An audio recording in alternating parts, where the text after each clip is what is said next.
नमस्कार मित्रांनो आणि बंधू भगिनींनो, यूट्यूब आणि फेसबुकच्या सुधीर देशमुख चॅनलमध्ये आपलं सर्वांचं स्वागत आहे. आज मी जो विषय मांडणार आहे हा विषय नुकताच भारतीय संसदेवर जो हल्ला भारतातल्याच काही नागरिकांनी केला त्याचं एक थोडंसं विश्लेषण आणि त्याची कारणमीमांसा करण्याचा प्रयत्न करणार आहे. मित्रांनो, 13 डिसेंबर 2001 रोजी असाच एक हल्ला पाकिस्तान स्थित अतिरेक्यांनी भारतीय संसदेवर केला.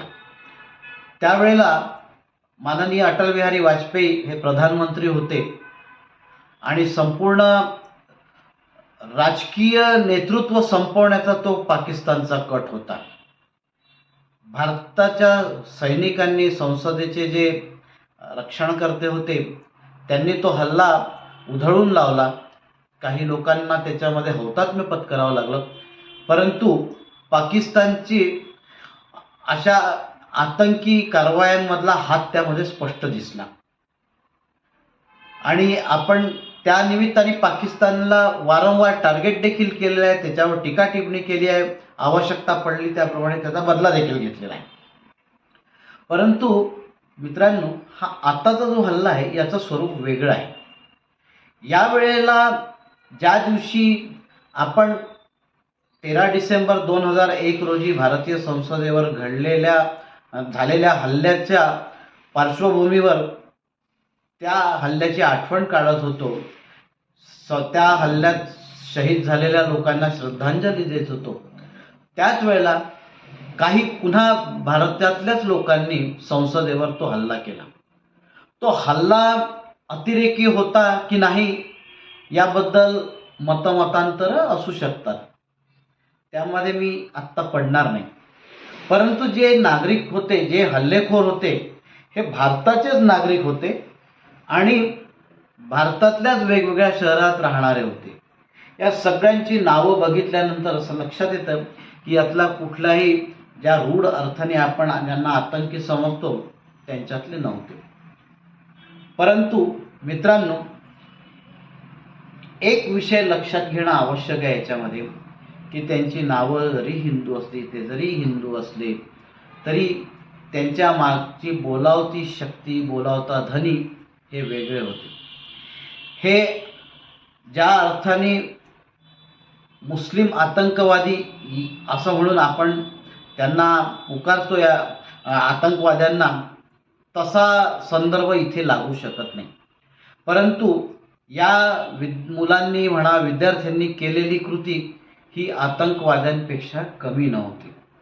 याचं कारण असं की आज तिथे तो स्मोक बॉम्ब होता. स्मोक बॉम्ब जर नसता आणि जर अशाच कोणी जर असा प्रकार केला तर उद्या तिथे स्फोटकं न्यायलाही काही अडचण येईल असं वाटत नाही. त्यामुळे या कृतीकडे सुद्धा थोडंसं पूर्ण आतंकवादी नाही पण त्या स्वरूपाच्या कारवाईचं स्वरूप म्हणून बघितलं पाहिजे आणि त्यावरची योग्य ती उपाययोजना केली पाहिजे.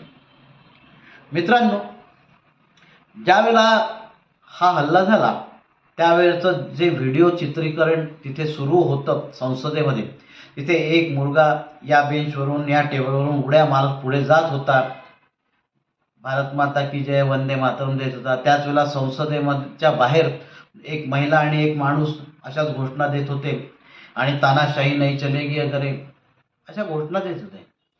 मुळात हे जे विद्यार्थी म्हणा, तरुण म्हणा, यांना कुठल्या तानाशाहीच्या बद्दल बोलायचं होतं? आज भारतामध्ये कुठली तानाशाही नाही आहे. भारतामध्ये लोकनियुक्त सरकार आहे. भारतातल्या जनतेने 2019 साली निवडून दिलेलं लोकनियुक्त सरकार जिथे काम करत आहे, ज्या देशामध्ये तुम्ही वेगवेगळ्या मतप्रवाह प्रदर्शित करू शकता, ज्या देशामध्ये प्रधानमंत्र्यापासून प्रत्येकावर टीका टिप्पणी करण्याचा अधिकार आहे, आणि तरी तिथे तानाशाही आहे, तर असं कुठली तानाशाही यांना तिथे दिसत होती की जेणेकरून त्याचा निषेध करण्यासाठी संसदेमध्ये असे स्मोक बॉम्ब फोडण्याचा यांनी प्रयत्न केला?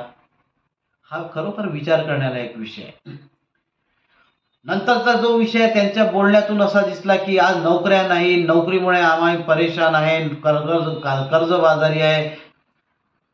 तर आजपर्यंत यांनी नोकरी करता काय प्रयत्न केले, नोकरीमध्ये किंवा नोकरी मिळण्यासाठी आवश्यक असलेली गुणवत्ता यांनी प्रदर्शित कधी केली, आणि जी प्रदर्शित केल्यानंतर सुद्धा यांना नोकऱ्या मिळाल्या असे कुठले उदाहरण यांनी दाखवले?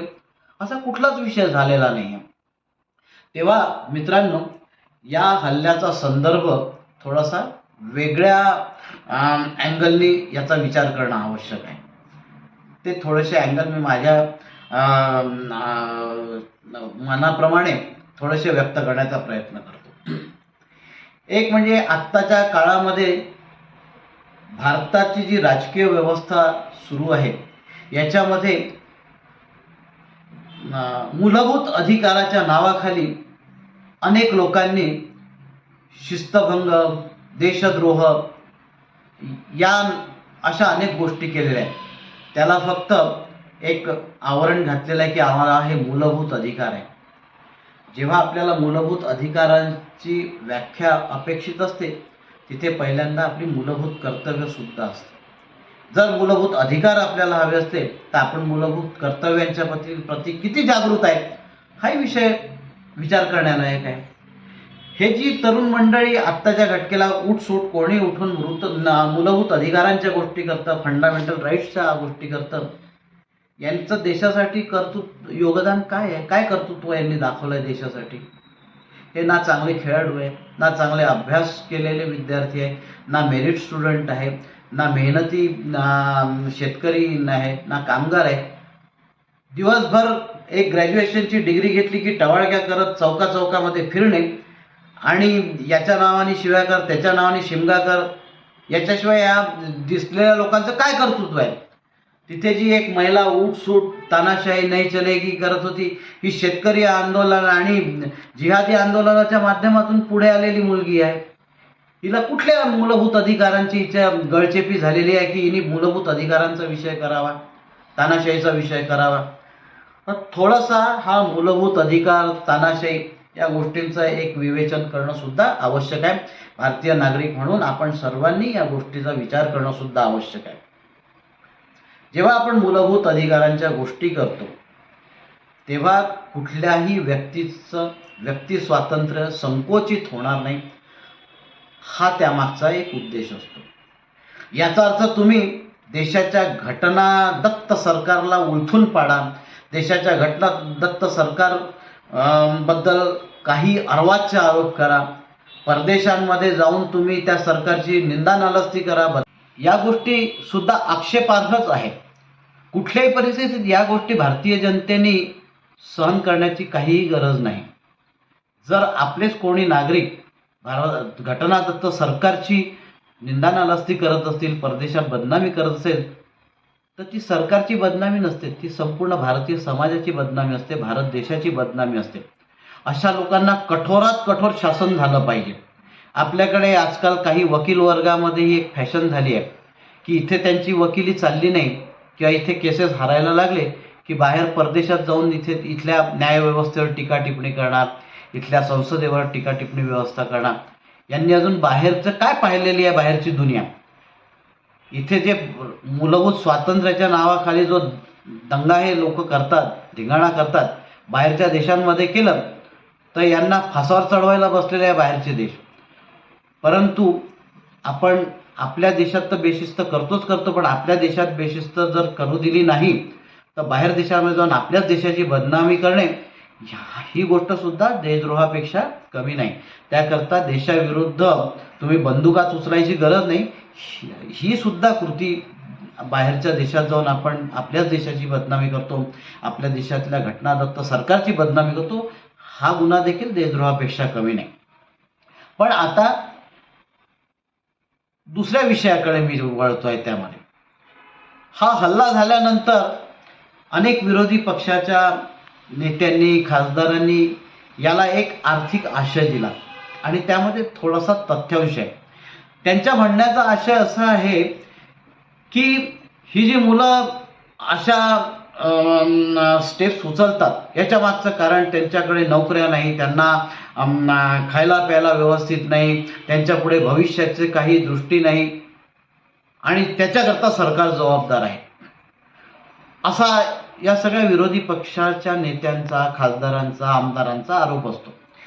याच्यामध्ये एक तथ्यांश आहे की आपल्याकडे जी लोकसंख्या आहे, इतक्या मोठ्या लोकसंख्येला नोकरी देणे हे सरकारला शक्य नाही आणि या गोष्टी नाकारण्याचं काही कारण नाही. परंतु केवळ सरकारवर अवलंबून राहून हा विषय संपेल का? याच्यामध्ये काही मूलभूत गोष्टी आपण सर्वांनी ध्यानात घेणं आवश्यक आहे. देशाची अर्थव्यवस्था जी चालते ही त्या देशामध्ये कन्स्ट्रक्शन इंडस्ट्री कशी चालते, प्रोडक्शन इंडस्ट्री कशी चालते, सर्व्हिस इंडस्ट्री कशी चालते, शेतीभाती कशी होते, मिनरल्स कसे एक्सप्लोरेशन होतात, त्याचप्रमाणे व्यापार कसा चालतो, आपण किती गोष्टी आयात करतो, किती गोष्टी निर्यात करतो, या सगळ्या गोष्टींवर देशाचं अर्थचक्र चालू असते.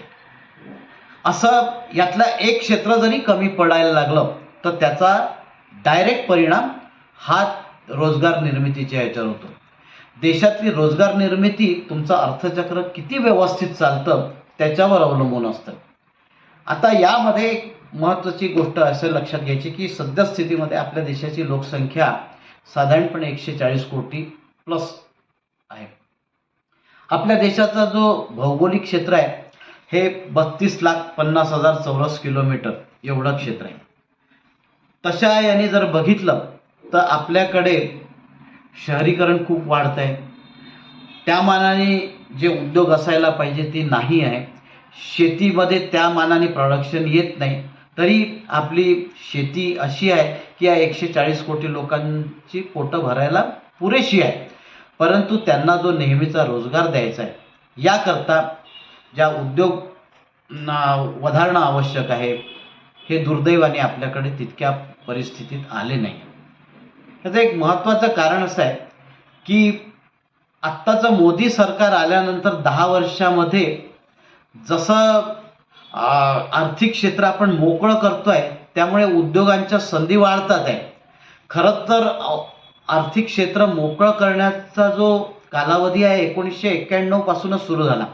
त्यावेळच्या PV नरसिंहराव सरकारने आर्थिक क्षेत्र मोकळं करायला सुरुवात केलं. एकदा त्या गॅट ॲग्रीमेंटवर सही केल्यानंतर आपली जी अर्थव्यवस्था आहे ही जागतिक अर्थव्यवस्थेशी इंटिग्रेट झालेली आहे. त्यामुळे आता कुठली पण अर्थव्यवस्था अशी आयसोलेट होऊन प्रगती करू शकत नाही. त्यामुळे जशी आयात वाढली पाहिजे तशीच निर्यात वाढली पाहिजे. आयात आणि निर्यात जर का सारखी राहिली तर बॅलन्स ऑफ पेमेंटचा इश्यू राहणार नाही. हा खूप मोठा महत्त्वाचा भाग आहे. पण त्याचबरोबर आपल्याकडे केवळ एक आत्ताचा जर विषय घेतला तर सर्व्हिस इंडस्ट्री त्या मानाने बऱ्यापैकी आहे. परंतु मॅन्युफॅक्चरिंग इंडस्ट्री ही त्या मानाने खूप कमी आहे. जर कुठली अर्थव्यवस्था सक्षम व्हायची असेल तर मॅन्युफॅक्चरिंग इंडस्ट्री, प्रोडक्शन इंडस्ट्री ही खूप सक्षम व्हायला पाहिजे आणि त्याच्यानंतर सर्व्हिस इंडस्ट्री किंवा सेवा उद्योग यायला पाहिजे. परंतु दुर्दैवाने सेवा उद्योग जितका वधारला आहे किंवा वाढलेला आहे त्या तुलनेमध्ये मॅन्युफॅक्चरिंग इंडस्ट्री वाढली नाही आहे. जर मॅन्युफॅक्चरिंग इंडस्ट्री त्या ह्याच्यात वाढली नाही तर आपल्याला ती अर्थव्यवस्थेचा पेस आपल्या लोकसंख्येशी मिळवता नाकीनऊ येईल. ही गोष्ट सर्वांनी ध्यानात ठेवायला पाहिजे.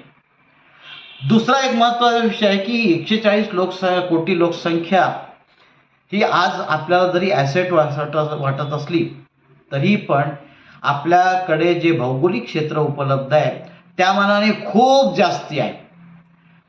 चीनचं भौगोलिक क्षेत्र जवळपास 96 लाख स्क्वेअर किलोमीटर आहे आणि तिथे आज 130 कोटीच्या आसपास लोकसंख्या आहे.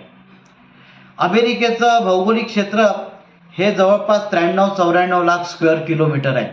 तिथे 32 कोटी लोकसंख्या आहे. रशियाचं भौगोलिक क्षेत्र 2,20 लाख चौरस किलोमीटरच्या वर आहे.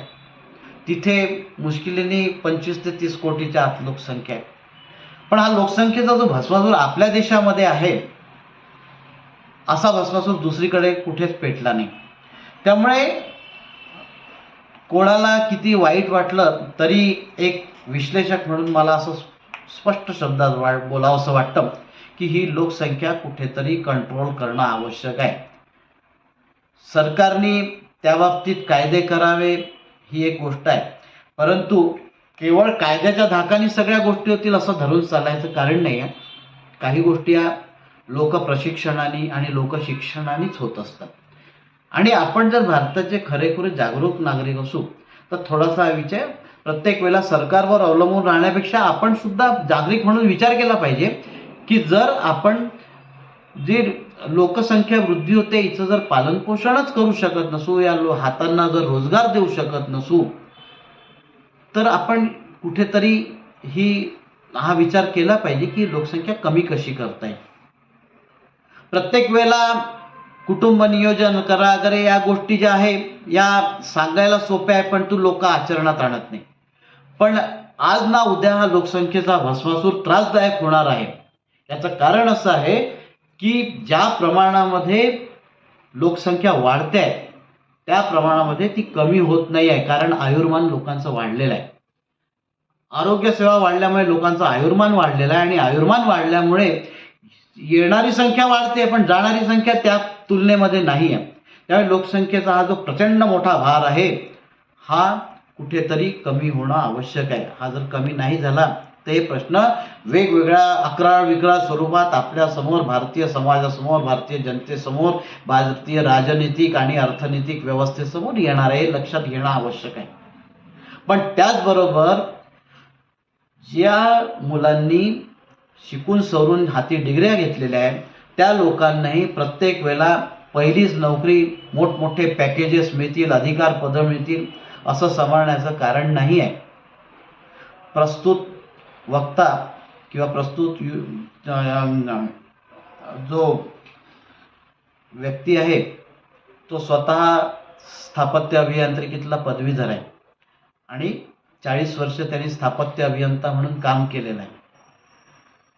तर मी सगळ्या इंडस्ट्रीजचं नाही बोलत, पण स्थापत्य अभियांत्रिकीबद्दल असं की त्यावेळेला आम्हाला कॉन्क्रीट चांगल्या क्वालिटीचं आहे की नाही हे त्या कॉन्क्रीटमध्ये हात घातल्याशिवाय समजायचं नाही.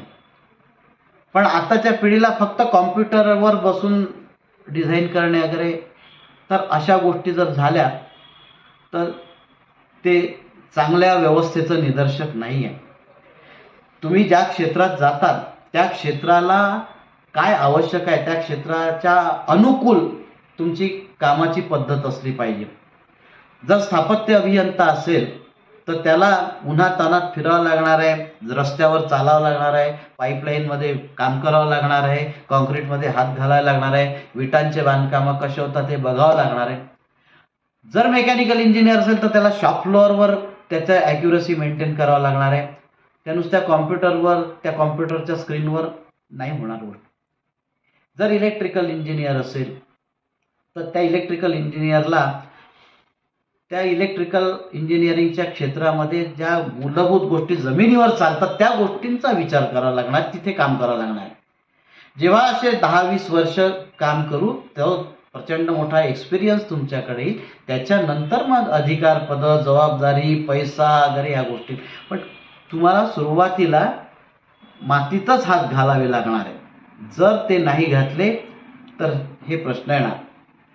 जर कुठला एखादा स्थापत्य अभियंता जर त्याची क्वालिटी मेंटेन करत नसेल तर मग स्थापत्य क्षेत्रात काम करणारे कंत्राटदार एखाद्या मिस्त्रीला 2 वर्ष ट्रेनिंग देऊन त्याला इंजिनियर करायला बसलेले आहे. हेच उद्या मेकॅनिकच्या बाबतीत होईल. तर अशा गोष्टी चालत नाही. आज इंजिनिअरिंगच्या डिग्रीचं भेंडोळं घेऊन अनेक लोक फिरतात, नोकऱ्या मिळते, कारण ग्राउंड लेवलला काम करायची तयारी नाही, मेहनत करायची तयारी नाही. जर पुढचा देश घडवायचा असेल, पुढचा समाज घडवायचा असेल, स्वतःचं व्यक्तिजीवन जर घडवायचं असेल तर 10-12 तास काम करण्याची आज तयारी असेल तर तुमचा भविष्यकाळ उज्ज्वल आहे. आपल्याकडे एक कवितेमध्ये म्हटलेलं आहे, पूर्वदिव्य ज्यांचे त्यांना रम्य भावी काळ. जर पुढचा भावी काळ रम्य करायचा असेल तर आज पूर्वदिव्य करावं लागेल. तुम्ही डिग्री मिळवली म्हणजे खूप काही मिळवलं असं नाही. त्या डिग्रीच्या बरोबर जर अनुभवाची शिदोरी असली, मेहनतीचं पाठबळ असलं तर मग तुम्ही मोठे व्हाल. अन्यथा वयाच्या 40-45व्या वर्षी नोकरीच्या शोधात जाल आणि मग नंतरच्या याच्यात कुठल्या तरी वाह्यात अँटी सोशल ॲक्टिव्हिटीजमध्ये किंवा अतिरेकी कामांकडे वळाल आणि नाही तर आत्महत्या कराल. आज तरुण वर्गापुढे हा विषय आहे की तुमच्या पुढे तुमचं शिक्षण झाल्यानंतर एक रम्य भावी काळ ठेवलेला आहे. एक सुंदर मोठा पत्थर ठेवलेला आहे. त्या पत्थरावर शिल्प कसं निर्माण करायचं हे तुमच्यावर अवलंबून आहे. ती एक कविता आहे भारत तांब्यांची. प्राप्त काल हा विशाल भूधर, सुंदर लेणी तयात खोदा, निज नामे त्यावरती नोंदा, बसुनिका वाढविता मेंदा, विक्रम काही कराच लागल. तरुण वयामध्ये आव्हानं जर नाही पेलली तर म्हाताऱ्या वयात पेलणार? असं होणार नाही. तेव्हा कोणी काय सांगतं याच्यापेक्षा पहिला विचार हा करा की मी माझा जो वर्तमान काळ आहे तो वर्तमान काळ माझ्या मेहनतीने आणि कर्तृत्वाने भारून टाकेल. त्याची फळं पुढच्या 10 वर्षानंतर मिळणार आहे. हा एक विषय व्यक्तिगत जीवनाशी संबंधित आहे. परंतु आणखी एक लहानसा विषय घेऊन हा व्हिडिओ संपवतो. ज्या मुलांनी संसदेवर हा हल्ला केला या मुलांची आता पोलीस चौकशी सुरू आहे. पोलीस चौकशीमध्ये अनेक गोष्टी बाहेर येतील. पण त्याचबरोबर एक मी सुबुद्ध नागरिक म्हणून सरकारलाही जसं आवाहन करतो तसं राजनीतिक नेत्यांना सुद्धा आवाहन करतो. आपल्याकडे 2014 नंतर थोडंसं विध्वंसक विचारांचं हे फार वाढलेलं आहे.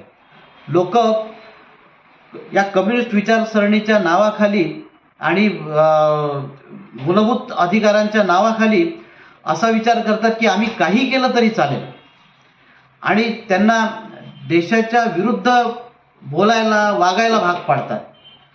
या गोष्टी थोडंसं कम्युनिस्ट विचारसरणीच्या लोकांनी एक ध्यानात ठेवणं आवश्यक आहे की आपण जे विचार लोकांमध्ये प्रसारित करतो यांनी अंतिमतः देशाचं नुकसान होणार आहे.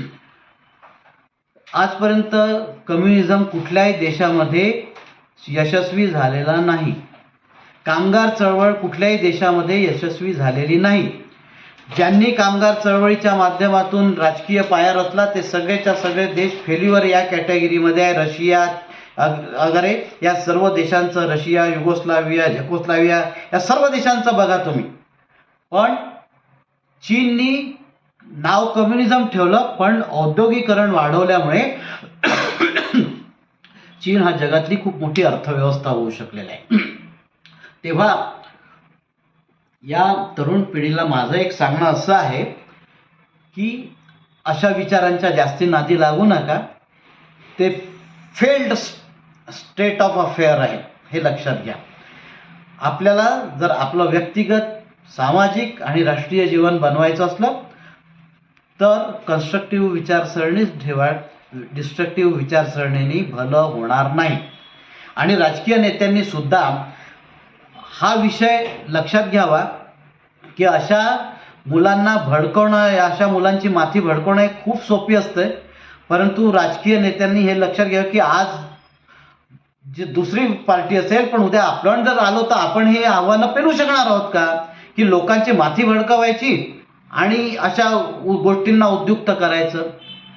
आणि या विद्यार्थ्यांनी एक शेवटचा विचार लक्षात ठेवायचा की जे असे माथे भडकवतात हे लोक तुमचे कोणी नातेवाईक नसतात. तुमच्यावर आलेल्या संकटांच्या वेळेला हे कोणी मदतीला येणार नाही हे लक्षात घ्या. कुठल्याही नेत्याचे मुलं आंदोलनामध्ये डोक्यावर काठ्या लाठ्या झेललेले पाहिलेले नाही आहे. हे सगळे नेते एकमेकांचे नातेवाईक असतात. तेव्हा या नेत्यांच्या साठी आपण आपले डोके का फोडून घ्यावे? आपण आपलं कामधंदा करावा, आपले संसार सांभाळावे आणि हे जेव्हा सगळं होईल त्याच्यानंतर बाकी मग समाज बघावा. मित्रांनो, जर आपल्याला हा व्हिडिओ आवडला तर लाईक करा, शेअर करा, सबस्क्राईब करा आणि हा माझा जो विचार आहे हा जास्तीत जास्त जणांमध्ये प्रचारित करा. कारण मी तुमच्या आमच्या याची तुमच्या आमच्या विषयांची भाषा बोलतो. मला फार राजकीय ज्ञान कोणाला पाजळण्याची आवश्यकता नाही. धन्यवाद.